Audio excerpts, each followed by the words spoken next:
Здравейте, приятели! Намирам се в Атина, Гърция по случай Нова година и от Miniso си взех ето тази Blind Box кутия с Дисни принцеси. Значи може да ми се падне Аврора, Пепеляшка и Рапунцел, която е Secret. Аврора и Пепеляшка не ми харесват, но Рапунцел ми харесва. Или може да ми се паднат Снежанка, Ариел и Бел. Ариел много я харесвам по принцип, Снежанка и Бел горе-долу. Тоест не искам да е само Аврора или Пепеляшка. Но най-много искам Рапунцел, тя е и Secret и най-трудно ще ми се падне, като това е последната кутия, която беше в магазина. Струваше 20 евро или 21 евро, нещо такова. Айде сега да я отварям. Много обичам да отварям blind боксове. Сега трябва да я извада, без да видя какво е. Това е стойката. И тук е фигурката. На стойката имаше някаква корона, значи може би ще е Аврора. Но все пак нека видиме.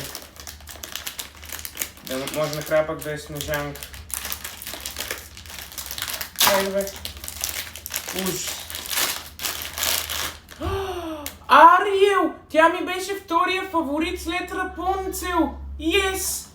Има и такова колекционерска картичка към нея. Мега якото. Сега ще я сгуба и ще ви я покажа отблизо. Ето и фигурката Ариел отблизо. Наистина е очарователна. Ще се впише идеално във витрината ми с куклата ми на Ариел и нещата ми на Ариел. Много ми хареса. Тя ми беше втората любимка след Рапунцел. Много се радвам, че ми се падна. Айде, чао!